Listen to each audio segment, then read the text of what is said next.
Today's a nice warm day, so we're finally going to relocate the battery and hardwire the fuel pump. It's currently 1:30 now, and I've been running around town trying to get things that I need to finish the job. I'm pretty sure I have everything I need, so hopefully once I finally pull this battery, I'm not going to run into any issues. Hopefully my roommates will drive me around. But let's go ahead and get started. Alright, so it's a few minutes later. I've got most of the interior out. My roommates are going picnicking. But like I said, I got most of the interior out. Now all I have to do is take off that front passenger fender. This was pretty easy. I just took out the entire back seat for ease of access. I also took off this panel so that I could wire the battery wire back behind. Like I said, I took the entire back seat out. I know it's kind of dark, you can't see, but it's extremely bright out. There we go, that's better. Basically, this panel just pulls right off. Make sure you take off the clips right here, bolt right here holding the back seat in. Oh, and this bottom screw back down here, don't forget to take that out. I'll show you what it looks like on the inside so that you know what to expect. And there's just these clips here. Maybe one down here, might have broken off. It's one thing to do a quick little mod to, you know, spriten up your car, make it a little faster. It's another thing entirely to take it all apart just to do that one little mod.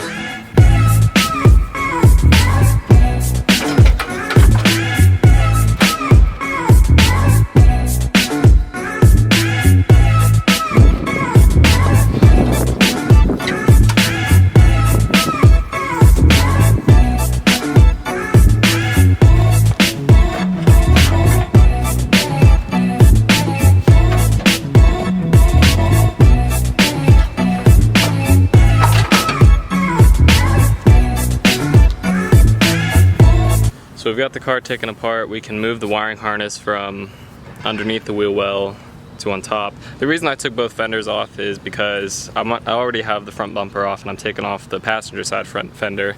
I might as well take off the driver's side fender and move that wiring harness so that's under there so I don't rub, and when I move it, when I lower the car for IFO April 9th. So this wiring harness right here, part of the wheel well, when you lower your car, your wheels can rub against this wiring harness and totally mess up all your electrical. So just for safe precaution, we're gonna move this from under here to on the inside of the fender. Give us a bit more safety and make sure we're not gonna mess anything up. Oh my gosh. I forget how mean she looks, just so bare-bodied. Look at that. Just look at her. Mean. Alright, so let's go over some of the stuff that I need to do this battery relocation. Obviously I'm going to need some pretty good wire to route from the front of the car all the way to the back. So I've got 15 feet of copper wire here. I got it from a audio store. So you can see it's pretty flexible and bendy. It's great stuff, although it's not very cheap. So be prepared to spend a bit of money on some good wire. Obviously we need to be able to connect that wire to the ends of the battery terminals into the front of the car. So I've got 2 sets of gauge terminals here. I think I only need about 3 out of the 4 that I have. Now the wire I have is for the positive terminal up from the battery up to the fuse box up front. You're also going to need an extra grounding wire to ground the battery to the chassis. Along with that, you're also going to need a terminal for the positive end. One of the most important things you're going to need for this install is a circuit breaker. Now I have a 150 amp circuit breaker here that should work great for us. It has a switch so I can instantly kill power to the battery if I want to.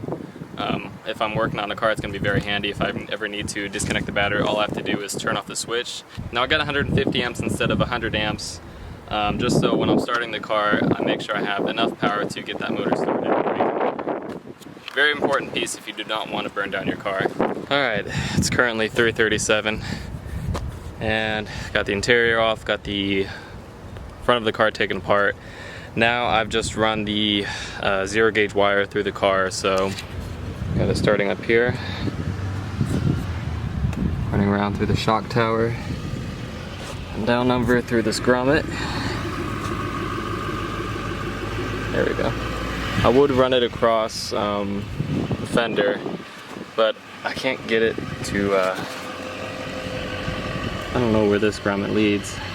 I'm too lazy to find out, so this will work just fine. I'm using it for my AFR gauge, my oil pressure gauge, and my oil temperature gauge, so I think it'll be just fine. It's gonna be fine. We got a plan, it's gonna work, it's gonna be huge, and it's gonna make America great again. Out from underneath the, behind the firewall, through the chassis. So I've gone through that hole, down and around here. This is the biggest pain and took forever to run it through here. I found that taking out the seatbelt piece here, sorry for the messy car, but I found that taking out that seatbelt piece here gives you a lot of room. It gives you this big opening to kind of fish your hand in there and kind of run it through and out through this hole here.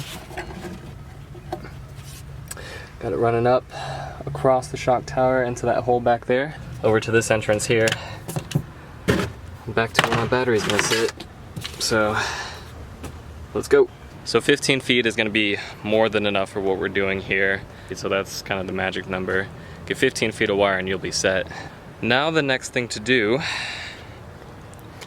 would be to connect up all the terminals. See where we're at from there. So the guy at the stereo shop told me when you're connecting these ring terminals, don't just smash them so they're flattened out. You want to try to hit from the middle so that the ring terminal kind of grabs onto the wire. So that's what we're going to do here.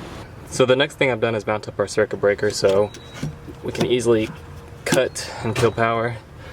I'll figure out a better way to mount that, but it's going to have to do for now. Next thing I'll do is cut this wire in half so that power can go through the circuit breaker and come out the other side to where our battery's gonna be. Alright. Now, we've got the wire lined up. I've just finished installing the circuit breaker. We have our line going up through the car, up to the front, and our line's gonna be this line coming up to the battery. Now I've gone ahead and laid out some holes that I'm going to use to, there we go. We're going to use to bolt these down. Started out with a small drill bit, and then I'm going to get progressively bigger to whatever bolt size that I need. And I'm pretty excited about how this is going to turn out.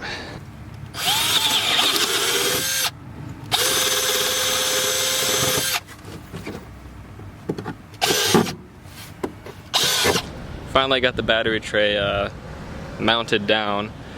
I drilled a few holes in. I didn't drill in very good spots the first time here, so moral of the story, measure twice, cut once. It's kind of hard to tell in these cars though, so it's a little bit of guessing. But this will work real well for us. We got these tightened down thanks to my roommate, or my roommate's boyfriend John, coming out to help me. Now, all we have to do is put the battery in, install our tie downs, hook up the positive terminal, and then find a ground somewhere.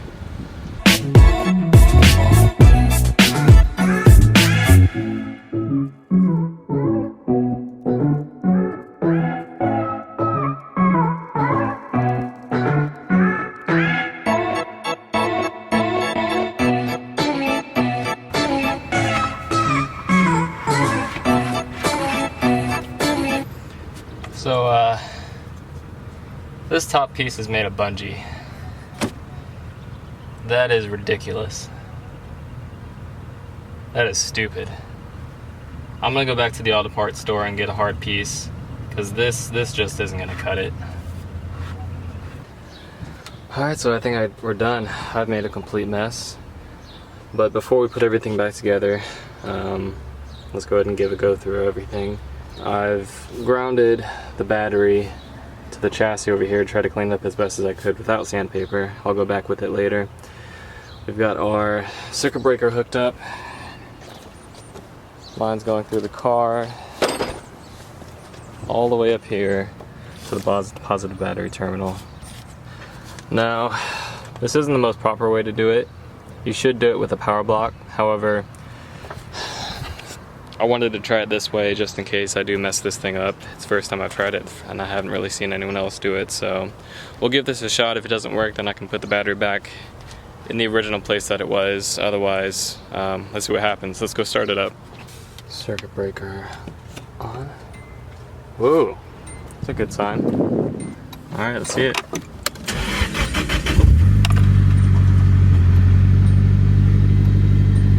And she works.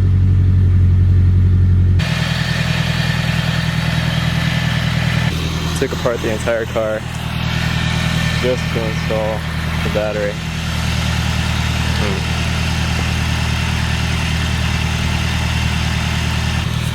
Well, it works. Now I get to put everything back together.